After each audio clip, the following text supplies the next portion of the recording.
থাকবে সেই সিস্টেমটার যে কোয়ালিটি, সেই কোয়ালিটিটা কীভাবে আমরা এনশিওর করব, আমরা কীভাবে বুঝবো যে বেটার কোয়ালিটি আমরা প্রোডাক্ট পেলাম কি না।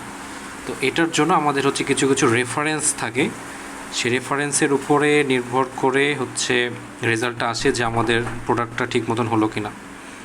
তো এটাই হচ্ছে সিস্টেম কোয়ালিটি ম্যানেজমেন্ট। তো অনেক রকম রেফারেন্স এরকম আছে, যেমন হচ্ছে ISO 9001, এটা খুবই কমন। আপনারা হচ্ছে সফটওয়্যার ইঞ্জিনিয়ারিং কোর্সেও হয়তো এটার নাম শুনে আসতে পারেন, যে ISOর যে ব্যাপারটা।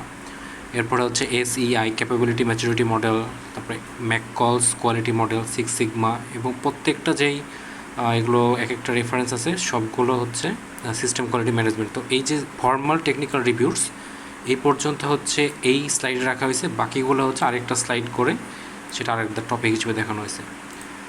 তো আমরা হচ্ছে একটা একটা করে এগুলো জিনিসগুলো দেখার চেষ্টা করি যে জিনিসগুলো আসলে কী বোঝায়। ফার্স্টে আমরা যেটা দেখব সেটা হচ্ছে যে সিস্টেম কোয়ালিটি ম্যানেজমেন্ট এই জিনিসটা আসলে কী। সোজা বাংলা যদি বলতে চাই তাহলে আমাদের হচ্ছে একটা যে সফটওয়্যার যে প্রোডাক্টটা থাকবে সেই প্রোডাক্টটা কাস্টমারের যে এক্সপেকটেশনস সেই অনুযায়ী কোয়ালিটিটা সঠিকভাবে স্ট্যান্ডার্ড মেনটেন করছে কি না। তারপরে হচ্ছে একটা তো সফটওয়্যার শুধু তৈরি করলেই হবে না, তার একটা রেগুলেটরির ব্যাপার আছে, মেনটেন্যান্সের ব্যাপার আছে, ঠিক আছে। তো এই প্রত্যেকটা জিনিসগুলো ইফেক্টিভলি হচ্ছে কি না, এই জিনিসটাই হচ্ছে SQM বা সফটওয়্যার কোয়ালিটি ম্যানেজমেন্ট।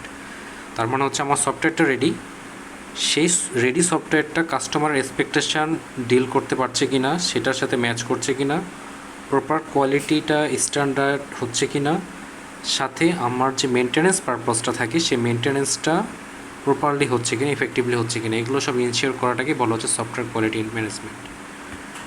ওকে, তো আমরা ফার্স্ট যেই হচ্ছে একটা রিকগনাইজড স্ট্যান্ডার্ডের সাথে যেটার সাথে ম্যাচ করে আমরা বলতে পারবো যে আমাদের সফটওয়্যার কোয়ালিটিটা বেটার, সেটা হচ্ছে একটা ISO 9001। তো এই জিনিসটা কি, এটা হচ্ছে ইন্টারন্যাশনাল রিকগনাইজড। আমি যে কোনো একটা যদি প্রোডাক্ট রেডি করি সেটার কোয়ালিটিটা কেমন হবে, আমাদের যেমন বিভিন্ন সফটওয়্যার ইন্ডাস্ট্রিতে যে কোয়ালিটি অ্যাসুরেন্স ইঞ্জিনিয়াররা থাকে তাদের কাজগুলো হয় যে এই রেফারেন্ডারের সাথে ম্যাচ করা যে আসলে আমাদের প্রোডাক্টটা ঠিক মতন হচ্ছে কিনা। তো এটা হচ্ছে একটা স্ট্রাকচার ফ্রেমওয়ার্ক, সেই ফ্রেমওয়ার্কের মধ্যেই প্রোডাক্টটা দিয়ে আমরা জাস্ট চেক করতে পারি যে আমাদের সেই কাস্টমার রিকোয়ারমেন্ট বা হচ্ছে আমাদের যে কন্টিনিউয়াস ইমপ্রুভমেন্ট সেগুলো প্রপারলি অ্যাচিভ করা সম্ভব হচ্ছে কিনা, ঠিক আছে। তো এটা হচ্ছে এক ধরনের স্ট্যান্ডার্ড টাইপের বলা যেতে পারে। তো এটা যে সফটওয়্যার ডেভেলপমেন্ট বা যে সফটওয়্যার ইন্ডাস্ট্রিতে যে এই ফরম্যাটটা যে ইউজ করা হয় সেটার রিজনটা কি। ফার্স্টে হচ্ছে যে এটা একটা স্ট্যান্ডার্ডাইজ প্রসেস, সারা বিশ্ব যেহেতু এটা ইউজ করে, আমি যদি কোনো একটা প্রোডাক্টকে ভালো বলতে চাই কোনো একটা স্ট্যান্ডার্ডের সাথেই আপনাকে দেখাইতে হবে। যেমন ধরেন আমি যদি কোনো একটা ওই যে রডের বা হচ্ছে কোনো একটা প্রোডাক্ট, কেমিক্যাল প্রোডাক্ট যদি হচ্ছে আমি ইন্ট্রোডিউস করতে চাই, দেখা যাবে যে বুয়েটের থেকে যে কেমিক্যাল ল্যাব আছে সেখান থেকে হতে স্বীকৃতি নিতে হয় একটা, এরকম টাইপের যে আমি হচ্ছে একটা রেফারেন্সের সাথে যেন একটা রিকগনাইজড থাকে, যে এটার সাথে আমি বলতে পারি যে এখান থেকে আমার রেফারেন্সটা আছে। সুতরাং সেই অনুযায়ী আমি একটা কোয়ালিটিটাকে আমি ইন্ট্রোডিউস করতে পারি মার্কেটে।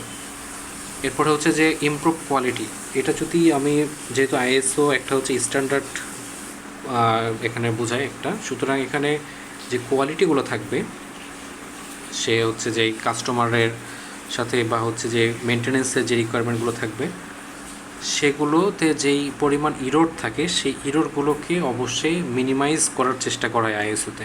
সুতরাং আমি যেমন সেটাকে একটা ফ্রেমওয়ার্ক হিসেবে চিন্তা করছি, আমার যে প্রোডাক্টটা হবে সেখানে অবশ্যই ইরোডটা কমবে, কোয়ালিটিটা বাড়বে। এরপরে আমি যদি প্রপার কোয়ালিটি নিয়ে কোনো একটা প্রোডাক্ট রেডি করতে পারি, কাস্টমারের স্যাটিসফ্যাকশান স্বাভাবিকভাবে চলে আসবে, এটা একটা সুবিধা। এরপরে হচ্ছে যে আমাদের যে প্রোডাক্টটা হলো সেই প্রোডাক্টের কোয়ালিটিটা বোঝার জন্য আমাকে কি করতে হয়, তার হচ্ছে একটা রেগুলার অডিট হয়। মানে অডিট মানে হচ্ছে জাস্ট একটা ধরনের ইন্টারভিউ টাইপের বা একটা হিসাব নিকাশ করা যে ঠিকঠাক মতো সব কিছু হচ্ছে কি না, রিভিউ টাইপের। তারপর আমি যদি আগে কোনো একটা প্রজেক্ট করি বা প্রোডাক্ট রেডি করে থাকি, সেখান থেকে আমার অ্যানালাইসিস করতে আমার সুবিধা হতে পারে, ফিজিবিলিটি স্টাডি হতে পারে, তারপরে আমাদের যে কস্ট, প্রোডাকশান কস্ট, তারপরে রিস্ক কী জিনিস আসতে পারে সেই জিনিসগুলো যে এখান থেকে আমি লার্ন করে পরের যে প্রজেক্টটা করবো সেখানে কোনো একটা ইমপ্রুভমেন্ট নিয়ে আসতে পারি। এরপরে হচ্ছে যে রিস্ক ম্যানেজমেন্ট, যদি আগের কোনো একটা প্রজেক্ট থেকে সেখানে কী কী ফেলোর আসছিল, যদি কখনো প্রোডাকশান কস্টের চাইতে আপনার এমন হয় যে প্রফিটটা অনেক কম হচ্ছে, সেখানে যে একটা কস্ট ওভাররান হচ্ছে সেটা কীভাবে মিনিমাইজ করা সম্ভব, তো এই জিনিসগুলো হচ্ছে এই আইএসওর এই জিনিসটা যদি মেনটেন করা যায় তাহলে দেখা যাবে যেটা কমানো সম্ভব, রিডিউস করা সম্ভব। এরপরে হচ্ছে অর্গানাইজেশনাল ক্রেডিবিলিটি। তো এখানে যেটা আসছে যে একটা সার্টিফিকেশান আমি পাচ্ছি, আমি শুধু আমার যে একটা প্রোডাক্ট রেডি হলো সেটাকে আমি ডিরেক্টলি আমার মুখের কথাতেই আমি কাস্টমার বা আমার যে মার্কেটে যারা থাকবে তাদেরকে আমি কখনোই বিশ্বাস করাইতে পারবো না কখনোই। আমি মুখে বলছি যে আমার রেডি করা প্রোডাক্টটা ভালো, তারা অবশ্যই ডকুমেন্টেশন চাইবে। তো আমি যখন একটা ISO 9001 থেকে একটা সার্টিফিকেশান নিচ্ছি তখন আমি মানুষকে বলতে পারবো যে আমি যে কোয়ালিটিটা দিচ্ছি সেটা একটা কমিটমেন্টের মতো, প্লাস এখানে আমার একটা প্রফেশনালিজম থাকছে। ঠিক আছে, তো এই হচ্ছে সুবিধা। ওকে, আমরা যদি আরেকটা এরকম একটা রেফারেন্স দেখতে চাই সেটা হচ্ছে SEI, ক্যাপাবিলিটি ম্যাচুরিটি মডেল, বা সংক্ষেপে যেটাকে বলা হচ্ছে CMM। SEI মানে হচ্ছে সফটওয়্যার ইঞ্জিনিয়ারিং ইনস্টিটিউট। এটা হচ্ছে আপনার USA বেসড একটা ইউনিভার্সিটির একটা ইনস্টিটিউট। সেখানে যে এরকম বিভিন্ন রকম প্রোডাক্টের কোয়ালিটিটা নিয়ে হচ্ছে এখানে কাজ করা হয়, মানে অ্যাসেস করা হয়, ইভ্যালুয়েট করা হয় সেটার মাধ্যমে। তো এখানে যেটা করা হয় সেই অর্গানাইজেশনের মাধ্যমে যে প্রসেসের রিস্ক কতটা রিডিউস করছে, কোয়ালিটিটা কত ইমপ্রুভ করছে, সেই জিনিসগুলো নিয়ে এখানে অ্যাসেস করা হয়, মেজারমেন্ট করা হয়। একটা হচ্ছে রিপোর্ট তারা জেনারেট করে দেয়।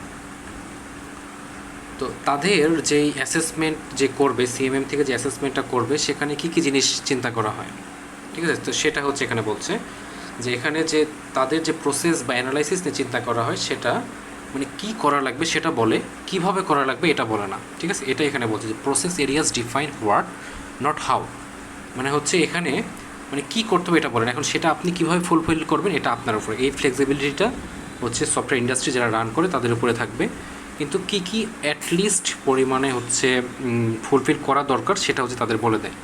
ওকে, এরপরে দেখেন এটা বলছে যে আমরা তো সফটওয়্যার ইঞ্জিনিয়ারিংয়ে অনেক রকমের লাইফ সাইকেল সম্বন্ধে জানি, অনেক রকম ধাপ পেরিয়ে তারপরে আসে, যেমন হচ্ছে 7-8টা প্রায় ধাপ ছিল, সেগুলো ফেস পার করার পরে আমরা হচ্ছে বিভিন্ন রকম মডেলের ইমপ্লিমেন্টেশন করতে পারি। তো এখানে যে বিভিন্ন রকম যে স্টেপসগুলো আছে সেই স্টেপসগুলো হচ্ছে যেভাবে আপনি ইমপ্লিমেন্ট করেন সেটাই হচ্ছে CMM নিয়ে নেবে। ধরেন আপনি কোনো একটা ধাপ স্কিপ করে আরেকটা ধাপে চলে গেলেন, সেটাও সমস্যা নেই, সেটা আপনার ইচ্ছার উপরে থাকবে।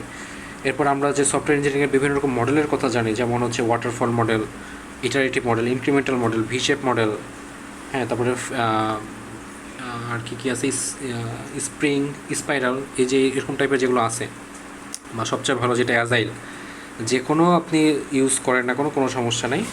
তারপরে হচ্ছে যে কোনো প্রোগ্রামিং ল্যাঙ্গুয়েজে করেন সেটাতেও কোনো সমস্যা নেই, কিন্তু নির্দিষ্ট কোনো কিছু তারা বলে দেবে না যে হচ্ছে এই মডেলেই ইমপ্লিমেন্ট করতে হবে, বা সি ইউজ করতে হবে, পাইথন ইউজ করতে হবে, বা সফটওয়্যার ডেভেলপমেন্ট টুলের মধ্যে আপনার জন্য জেরা যেগুলো আছে সফটওয়্যার সেগুলো ইউজ করতে হবে, এরকম কিছুই তারা বলে দেবেন। আপনি যে প্রোজেক্টটি করেন, যে প্রোডাক্টটি রেডি করেন, সেই প্রোডাক্টের উপরেই তারা হচ্ছে অ্যাসেসমেন্টটা চালাবে। ওকে, তো এখানে হচ্ছে যে CMM-এর যে ব্যাপারটা আছে, ক্যাপাবিলিটি ম্যাচুরিটি মডেল, এখানে আসলে কি কি জিনিস নিয়ে কথা বলা হয়, কী কী জিনিস এখানে তারা চেক করে সেটা হচ্ছে এখানে দেখানো হচ্ছে। যেমন হচ্ছে যে প্রথম আমি যদি কোনো একটা প্রোডাক্ট করতে যাই, শুরুতে যে প্রোডাক্ট করতে যাই সেখানে দেখা যাবে যে অনেক রকমের বাগ চলে আসবে, এক কাজ দেখা যাবে যে অনেকবার করতে হচ্ছে, সেগুলোর যে ম্যানেজ করতে হবে সেই ম্যানেজিংয়ের আমার স্টেপগুলো নাও থাকতে পারে, যে কীভাবে কী করতে হয় না করতে হয়। তারপরে যদি আমার কোড ফার্স্ট টাইম করি, সে ফার্স্ট টাইম কোডটা দেখা গেলো যে অনেক বড় হলো, সেটা কীভাবে অপটিমাইজ করতে হয় সেদিকে আমার খেয়াল থাকে না প্রথমবার যখন এটা করি অ্যাসেসমেন্টের আগে। তো এরকম যদি হয় তাহলে তারা হচ্ছে কনসিডারগুলো যেভাবে করে যে সেটাকে অপটিমাইজ কীভাবে করা যায়, কোড অপটিমাইজ কীভাবে করা যায়, বা হচ্ছে নির্দিষ্ট প্রসেসের মাধ্যমে সেই প্রোডাক্টটার ইমপ্রুভমেন্ট কীভাবে বানা যায় সেটা নিয়ে হচ্ছে চিন্তা করে। এরপরে হচ্ছে যে প্রত্যেকটা স্টেপ, যেমন আপনি যদি একটা সফটওয়্যার চিন্তা করেন, সেই সফটওয়্যারে তো একটার পর একটা স্টেপ বাই যাবে, সেটা একটা ডাটা ফ্লো কাজ করবে, মানে একটা বিষয়ের মধ্যে আপনি এন্ট্রি নেবেন, তারপর আরেকটা জায়গায় যাওয়া যাবে, তারপর আরেকটা জায়গায় যাওয়া যাবে, এই যে একটা ডাটা ফ্লো মেনটেন করে যে চলছে সেগুলো ম্যানেজ করবে কীভাবে। যদি আমি চিন্তা করি যে ফার্স্টে আপনার একটা পেজ আছে এরকম যে লগ ইন পেজ, সেই লগ ইনের আগে হচ্ছে আপনাকে রেজিস্ট্রেশন করে আসতে হবে, রেজিস্ট্রেশনের পরে লগ ইন করে আপনাকে হচ্ছে হোম পেজে ঢোকাবে বা এরকম টাইপের। তো এই জিনিসগুলো আপনি হচ্ছে ম্যানেজ হবে কীভাবে এবং সেটাকে প্রপারলি কন্ট্রোল করবেন কীভাবে, তো এই জিনিস কন্ট্রোল হচ্ছে কীভাবে, তো এই জিনিসগুলো হচ্ছে এখানে মেজার করে, বা এখানে কতটা কাস্টমারের দিক থেকে যদি চিন্তা করি তাদের হচ্ছে কতটা ইনফরমেশানগুলোকে হাইড করা হচ্ছে। ঠিক আছে, তো এই জিনিসগুলো হচ্ছে প্রপারলি হচ্ছে একটা ডকুমেন্টেড দিয়ে দেয়। আপনি যেটা ইউজ করেন সমস্যা নেই, কিন্তু প্রত্যেকটা কাজ যেন ওয়েল ডিফাইন্ড অবস্থায় থাকে, এটা হচ্ছে ব্যাপার। তারপরে যদি তারা কোনো ভুল পায় রিপোর্টে, তাহলে সেটা দেখা যাবে যে আবার রিপিটেবল হতে পারে। আপনাকে বলতে পারে যে লগ ইনের অপশানে এই ঝামেলাটা আছে, এটা আপনি আবার করে দেখান, এরকম টাইপের। তো এটা যে সিএমএমটা ইউজ করা হচ্ছে, তো সিএমএম ইউজ করার উপকারিতাটা কী?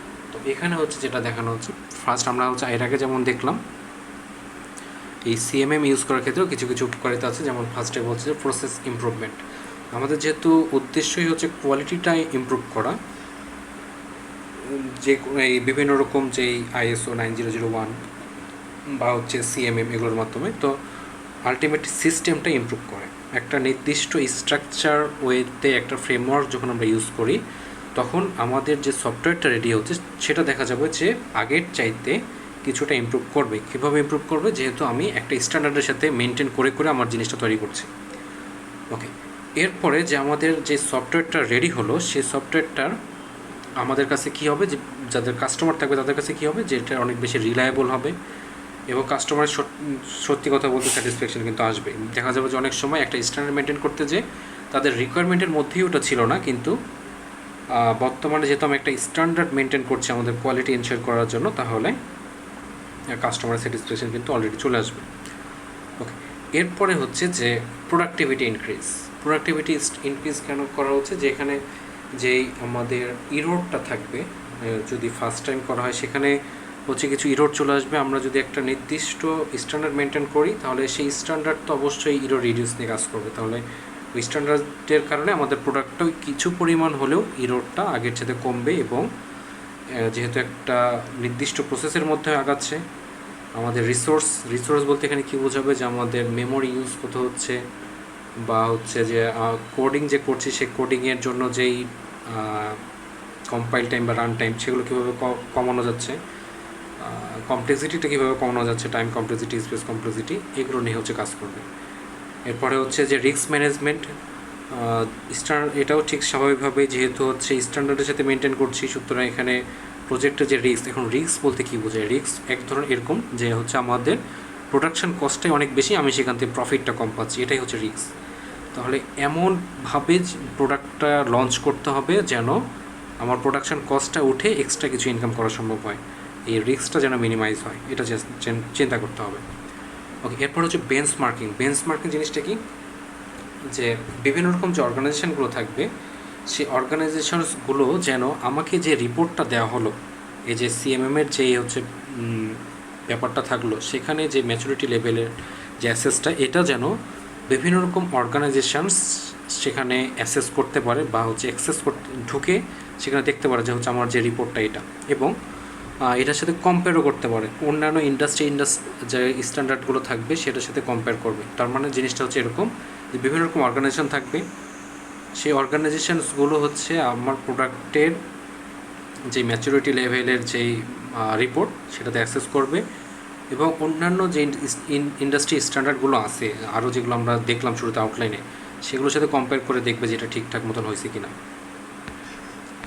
ওকে, এরপর হচ্ছে কন্টিনিউয়াস ইমপ্রুভমেন্ট বলতে বোঝাচ্ছে যে আমরা যেই অনগোয়িং যে ইমপ্রুভমেন্টটা হচ্ছে, সেই ইমপ্রুভমেন্টটা যেন প্রতিনিয়ত চলতেই থাকে, ইনোভেশন বা অ্যাডাপশন যেগুলো আসছে সেগুলো যেন প্রতিনিয়ত হতে থাকে। এই জিনিসটা যেন এই যে সিএমএম যে রিপোর্টগুলো রেডি করে, তাদের দেখা যায় যে একদম ফিক্সড সবসময় যে একই রকম যুগের পর যুগ একই রকম থাকবে এমনটা না, তারা হচ্ছে নিজেদের মতো করে যুগের সাথে তাল মিলিয়ে তারা কিন্তু চেঞ্জ করে। এখন আমি যে প্রোডাক্টটা রেডি করব সেটাও যেন আপডেটেড হয়, কিছুটা পরিমাণ যেন যুগের সাথে অ্যাডাপ্ট করে নেয়, এরকম টাইপের যেন প্রোডাক্ট হয়, তাহলে সেটাও কিন্তু সেটাই তারা দেখে। সুতরাং ইনোভেশনও যেমন থাকতে হবে, সাথে যুগের সাথে অ্যাডাপ্টেশনও ব্যবস্থাও থাকতে হবে। এরপর হচ্ছে যে প্রেডিক্টেবল আউটকামস জিনিসটা কি, যে আমার উদ্দেশ্য তো হচ্ছে কোয়ালিটি এনশিওর করা, সাথে হচ্ছে যে আমি যেই কোয়ান্টিটির কথা চিন্তা করব, আমি যদি শুধু একটা প্রোডাক্টেরই কোয়ালিটির কথা চিন্তা করি, তাহলে দেখা যেতে পারে যে আমাদের প্রোডাক্ট সংখ্যা কমে যাচ্ছে। সুতরাং আমাকে দুইটার মধ্যে ব্যালেন্স রাখতে হবে, আমার যেন কোয়ালিটিটাও ঠিক থাকে, কোয়ান্টিটিটাও ঠিক থাকে। কোয়ান্টিটি ঠিক না থাকলে আবার দেখা যাবে যে ব্যবসা ঠিক মতো হবে না। ঠিক আছে, সুতরাং কোয়ালিটি প্লাস কোয়ান্টিটি দুটাই কিন্তু মাথায় রেখেই কাজ করতে হবে, তাহলে কিন্তু আলটিমেটলি বিজনেসে সাকসেস করা সম্ভব। ওকে, এরপরে আমরা হচ্ছে আরেকটা এরকম স্ট্যান্ডার্ডের সাথে দেখব কোয়ালিটি ম্যানেজমেন্ট, সেটা হচ্ছে সিক্স সিগমা। তো এটার যেটা উদ্দেশ্য সেটাও সেম, যে হচ্ছে হাই অ্যান্ড ইমপ্রুভ কোয়ালিটি আউটপুটটা হচ্ছে এখান থেকে প্রডিউস করা সম্ভব কিনা এটা। তো এটা হচ্ছে দুই পদ্ধতিতে করছে, একটা হচ্ছে আইডেন্টিফিকেশান আর একটা হচ্ছে ইলিমিনেশন। এখন ইলিমিনেশন কি করবে? ইলিমিনেশন করবে আইডেন্টিফিকেশান অ্যান্ড ইলিমিনেশন। তো আগে হচ্ছে আইডেন্টিফাই করতে হবে। আইডেন্টিফাই কী করতে হবে? যে আমার যে প্রোডাক্টটা আছে সেই প্রোডাক্টের ইনএফিসিয়েন্সির জায়গাটা কোথায়, কোন জায়গাটা আদতেও কাজ করছে না কিন্তু আমার প্রোডাক্টে রাখা আছে, বা ওয়েস্ট হচ্ছে, কোডের কোন পোর্শনটা আমার প্রোডাক্টে না থাকলেও হয়তো চলতো, সেটা হচ্ছে মাথায় রাখতে হবে। তো সেই জিনিসগুলোকে আইডেন্টিফাই করা হচ্ছে মেন জিনিস। আইডেন্টিফাই করার পরে আমাকে সেটা এলিমিনেট করতে হবে। ওকে, এখন এটা যদি আমি এলিমিনেট করতে পারি তাহলে আমার রিডিউস হবে কি, ইরোর অনেক রিডিউস হবে, কাস্টমারের স্যাটিসফ্যাকশন কী হবে, ইনক্রিজ হবে। সুতরাং এইভাবে কিন্তু সিক্স সিগমা জিনিসটা কাজ করে। মানে এটা হচ্ছে এক ধরনের কি, এক ধরনের প্রসেস, যেটা হচ্ছে কি কোন বেসিসে কাজ করে, আইডেন্টিফিকেশন এবং এলিমিনেশন। ওকে, তো এটা হচ্ছে যেটা একটা স্ট্রাকচার মেথোডোলজি এবং হচ্ছে একটা রুলস ইমপ্লিমেন্ট করতে হয় প্রোডাক্টের উপরে। আর আগের যেগুলো ছিল এগুলো দেখা যাচ্ছে যে একটা স্ট্যান্ডার্ডে থাকে, একটা ফ্রেম থাকে, সেই ফ্রেমের মধ্যে ওই প্রোডাক্টটা দিয়ে তারপরে ম্যাচ করানো হতো। আর এটা হচ্ছে যে ডাটা ড্রিভেন, ঠিক আছে, ডাটার উপরে, যে আপনার সফটওয়্যার বা যে প্রোডাক্টটা আছে সেই প্রোডাক্টের বিভিন্ন রকম ডাটা সে নেয়, ডাটা সে নিয়ে সেখান থেকে প্রসেস করে এবং সেটা নিয়ে অ্যানালাইসিস করে। অ্যানালাইসিস করার পরে কি করে, যে এখান থেকে একটা মানে ধরেন অনেকটা হচ্ছে যে ফিনান্সিয়াল স্টেটমেন্ট টাইপের একটা কিছু দেওয়া যায় রিস্ক ম্যানেজমেন্টের জন্য, যে এখান থেকে কী পরিমাণ কোয়ালিটিটা কেমন আসলো, প্লাস এখান থেকে আমি কী পরিমাণ আউটপুট বা হচ্ছে প্রফিট এখান থেকে নিতে পারি, সেই জিনিসগুলো হচ্ছে এখানে সব কিছু শো করে। মানে অনেকটা এটা একটা রিপোর্টের মতন, তবে এখানে হচ্ছে ডাটাগুলো নেবে, নট প্রোডাক্ট। এখানে হচ্ছে প্রোডাক্ট সম্বলিত ডাটাগুলো নিয়ে এটা হচ্ছে কাজ করে। ওকে, তো এখানে হচ্ছে কিছু ক্যারেক্টারিস্টিক্সের কথা বলা হচ্ছে, যে এটার যেই কাজগুলো সিক্স সিগমা, সেটা হচ্ছে স্ট্যাটিস্টিক্যাল কোয়ালিটি কন্ট্রোল। তো স্ট্যাটিস্টিক্যাল কোয়ালিটি কন্ট্রোল জিনিসটা কি, যে হচ্ছে যেহেতু এটা ডাটা ড্রিভেন, সুতরাং এই যে আমার যে প্রোডাক্টটা আছে সেই প্রোডাক্ট থেকে বিভিন্ন রকম স্ট্যাটিস্টিক্স সে নেয়। এখন স্ট্যাটিস্টিক্স কীরকম হতে পারে, ধরেন আমার যে সফটওয়্যারটা আছে সেই সফটওয়্যারটা কত সময় ধরে রান করলে, কত সময় ধরে রান করতে পারবে বা এক্সিস্ট করবে, এই জিনিসগুলো হচ্ছে এক ধরনের স্ট্যাটিস্টিক্স, ঠিক আছে। তো এই বিভিন্ন রকম যে এই ডাটাগুলো আছে সেই ডাটাগুলো হচ্ছে এই সিস্টেমের মধ্যে দেওয়া হয় বা এই মেথোডোলজির মধ্যে দেওয়া হয়। এবং যেমন স্ট্যাটিস্টিক্সের মধ্যে আর কী থাকতে পারে, যে ধরেন ভ্যারিয়েন্স, তারপরে হচ্ছে স্ট্যান্ডার্ড ডেভিয়েশন। মানে হচ্ছে যে স্ট্যান্ডার্ড ডেভিয়েশন জিনিসটা কি, ডেভিয়েশন জিনিসটা হচ্ছে যে অ্যাকচুয়াল যে আপনার রেজাল্ট সাথে আপনার আসলে যে রেজাল্টটা আপনি পাচ্ছেন, দুটার মধ্যে, মানে আপনার এক্সপেক্টেড রেজাল্ট আর মাইনাস আপনি যে রেজাল্টটা পাচ্ছেন ট্রু রেজাল্ট, এই দুটার যে ডিফারেন্স সেটাই হচ্ছে ডেভিয়েশন, স্ট্যান্ডার্ড ডেভিয়েশন। তো এগুলো হচ্ছে একটা স্ট্যাটিস্টিক্সের জিনিস, এবং আমার যে প্রোডাক্টটা থাকবে সেই প্রোডাক্টগুলো থেকেও কিন্তু এগুলো বের করা সম্ভব। তো এই যে ডাটাগুলো কিন্তু এর মধ্যে দেওয়া হয়, নট প্রোডাক্ট, এটা বারবার বলা হচ্ছে।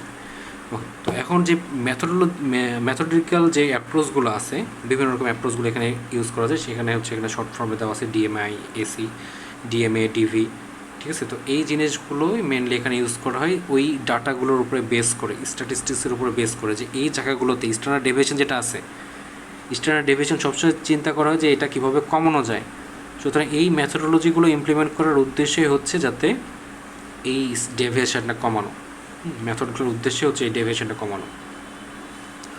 ওকে, এবং এই পুরো সিস্টেমটাই হচ্ছে একটা ফ্যাক্ট এবং ডাটা বেসড অ্যাপ্রোচ, এবং যেহেতু হচ্ছে পুরোটা স্ট্যাটিস্টিক্যাল। এরপরে হচ্ছে যে project and objective based focus. এটা হচ্ছে আমরা এর আগে যখন একটা স্লাইড পড়ছিলাম স্কোপ ম্যানেজমেন্টে, তখন এই জিনিসটা দেখছিলাম যে project and objective based focus, এই জিনিসটা দুটো কিন্তু আলাদা জিনিস, প্রজেক্ট অ্যান্ড অবজেক্টিভ।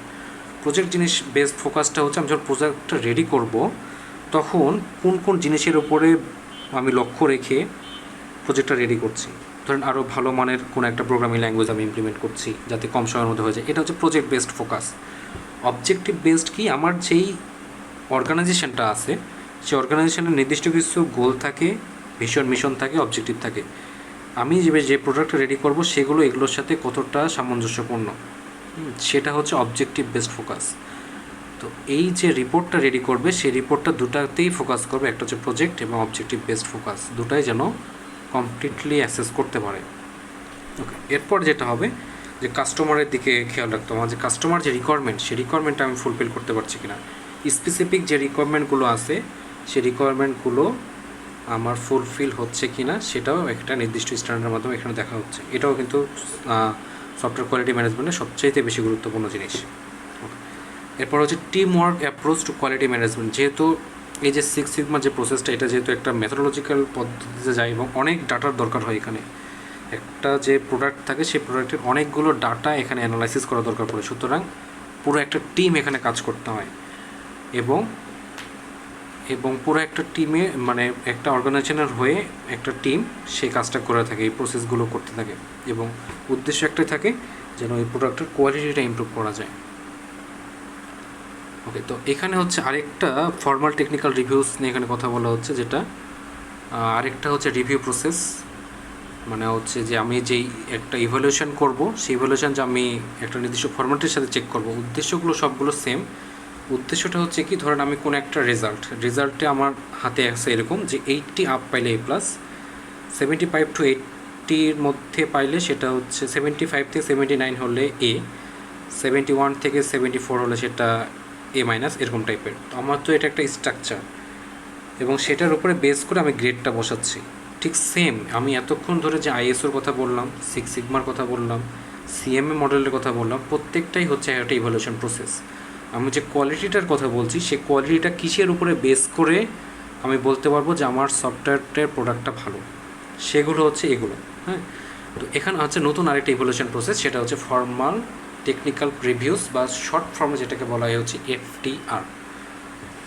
তো এই FTR জিনিসটা হচ্ছে কি, যে একটা স্ট্রাকচার ইভ্যালুয়েশন প্রসেস, যেটা হচ্ছে একটা যে রিভিউ টিম থাকবে, সেই রিভিউ টিম ওই যে প্রোডাক্টটা আমি করবো সেই প্রোডাক্টের ডিফেক্টসগুলো আইডেন্টিফাই করবে। আমার কাস্টমার যে থাকবে সেই কাস্টমারের যে রিকোয়ারমেন্টগুলো থাকবে সেগুলো ওই প্রোডাক্টের মধ্যে প্রপারলি ফুলফিল হলেও কিনা সেটা দেখবে। যে একটা স্ট্যান্ডার্ড মেনটেন করা উচিত, যে স্ট্যান্ডার্ডটা পুরোপুরি মেনটেন হচ্ছে কিনা সেটা এনশিওর করবে। লাস্টলি যেটা হচ্ছে যে আমার যে অর্গানাইজেশন আছে সেই অর্গানাইজেশনের যে একটা ব্র্যান্ড ভ্যালু, তাদেরও তো একটা গোল মিশন থাকে, সেটা কমপ্লিট করতে পারছে কিনা, এই পুরো জিনিসটাই হচ্ছে একটা রিপোর্ট আকারে দেয়, একটা রিভিউ সামারি আকারে দেয় এই জিনিসটা। ঠিক আছে, তো এখানে যে ক্যারেক্টারিস্টিক্সগুলো থাকে FTR-এর মধ্যে, যে এটা পুরোটা একটা হচ্ছে ওয়েল ডিফাইন্ড একটা প্রসেস থাকবে এবং সেখানে হচ্ছে যে আমার যে প্রোডাক্টগুলো থাকবে সেই প্রোডাক্টের কোন ফেজ, আমরা তো জানি যে হচ্ছে যে একটা লাইফ সাইকেল মেনটেন করে হচ্ছে জিনিসটা তৈরি হয়েছে। আমাদের যেই সফটওয়্যারের যে লাইফ সাইকেলগুলো আছে সেই লাইফ সাইকেল মেনটেন করে একবারে শুরু থেকে শেষ পর্যন্ত গেছে। তারপরে হচ্ছে যে প্রত্যেকটা প্রসিডিউর ঠিক মতন হয়েছে কিনা এটা একটা চেকমার্ক থাকবে। মানে হচ্ছে যে এখানে যে আমি আগে বললাম যে ডিফেক্টগুলো আইডেন্টিফাই হয়েছে কিনা, তখন একটা চেকলিস্ট। তারপরে হচ্ছে যে ক্লায়েন্টের যে রিকোয়ারমেন্ট সেগুলো ভেরিফাই হয়েছে কিনা, সেগুলো কমপ্লিট করতে পারছে কিনা, সেখানে একটা চেকলিস্ট, এরকম টাইপের। ওকে, এরপরে হচ্ছে কি FTR-এ টিম যে ভাগ করা দেওয়ার কথা বলা হলো, টিম ভাগ করে যে কাজগুলো করবে সেখানে বিভিন্ন রকম রোল থাকে। কী রোল? কেউ থাকে মডারেটর হিসেবে কাজ করে, কেউ রিভিউয়ার হিসেবে কাজ করে, কেউ দেখা যায় স্ক্রাইব, কেউ অথর যে রিভিউটা রেডি করে, ঠিক আছে, মানে স্টেটমেন্ট আকারে রেডি করে, লেখার কাজটা করে অথর, এরকম টাইপের। তারপরে হচ্ছে যে ওয়েল ডিফাইন্ড অবজেক্টিভস, যে কোনো জায়গায় যদি কোনো রিমুভ করার কিছু থাকে, কোনো ইরোড থাকে, সেটা অবশ্যই দূর করতে হয়। তারপরে হচ্ছে রিকোয়ারমেন্ট এলিসিয়েশন জিনিসটা কি, সেটা হচ্ছে যে ক্লায়েন্টের কাছ থেকে যে রিকোয়ারমেন্টগুলো আমি নেব সেটা কোন পদ্ধতিতে নেব। অনেক রকম পদ্ধতি আমরা এর আগেও আগের স্লাইডগুলোতে দেখে আসছি। সেগুলো কী ছিল, যেমন হচ্ছে ইন্টারভিউর মাধ্যমে আমরা নিতে পারি, কোশ্চেনারের মাধ্যমে নিতে পারি, ব্রেন স্টর্মিংয়ের মাধ্যমে নিতে পারি, কিংবা রিটেন ফরম্যাটে নিতে পারি। এগুলো হচ্ছে একটা রিকোয়ারমেন্টস এলিসিয়েশন, যেগুলো আমরা আগের স্লাইডগুলোতে দেখে আসছি। তো এই পদ্ধতিগুলো, তারপরে হচ্ছে যে কোনো ইরোড আসলে সেটা কীভাবে রিমুভ করতে পারবো, এইগুলো হচ্ছে FTR-এর যে নির্দেশনাবলী থাকে সেখানে হচ্ছে বলে দেওয়া থাকে।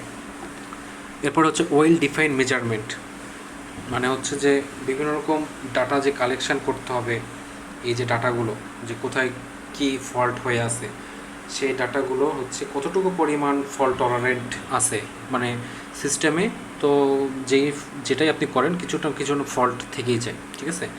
আপনি যদি হচ্ছে দেশি দেশি বলে বলবো মানে সরকারি যেগুলো ওয়েবসাইটগুলো দেখবেন, এগুলোতে এত পরিমাণ বাগ থাকে, এত পরিমাণ বাগ। অনেক সময় দেখবেন যে ডিস্ট্রিক্টের নাম আপনি যে সিলেক্ট করার জন্য রেডিও বাটন ওটা ক্লিক করছেন আপনি ঠিক মতোই, কিন্তু আসছে না। অনেক সময় লগ ইন বাটনে ঝামেলা করে, সেটা হচ্ছে কি যে আপনি ঠিকমতো আপনার যে ইউজার আইডি তারপর পাসওয়ার্ড সব কিছু ঠিকমতো দিচ্ছেন, লগ ইন হচ্ছে না, মানে এদের এত ঝামেলা।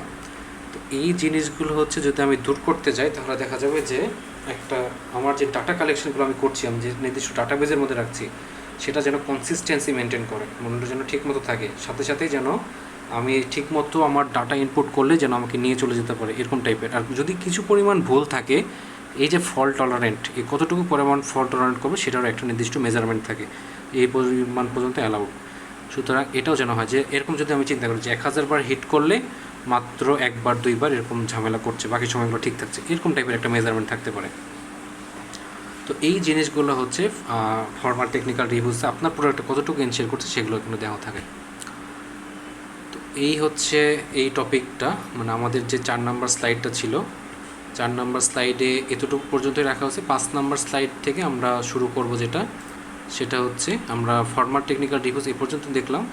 এরপরে tools techniques for quality control, এগুলো আরও কীভাবে করা যায়, যে কোয়ালিটিটা আমরা ম্যানেজমেন্ট করছি ঠিক আছে, কিন্তু এগুলো তো কন্ট্রোল করতে হবে যেন পরবর্তীতে কোয়ালিটিটা যেন থাকে, সেগুলোর জন্য আবার কিছু কিছু অ্যানালাইসিসের ব্যাপার আছে, কিছু কিছু চার্ট দেখতে হয়, আমাদের কিছু রুল আছে, ঠিক আছে। তো এই জিনিসগুলো আমরা পরবর্তী যেই স্লাইড সেটার মাধ্যমে দেখার চেষ্টা করব। ওকে, তো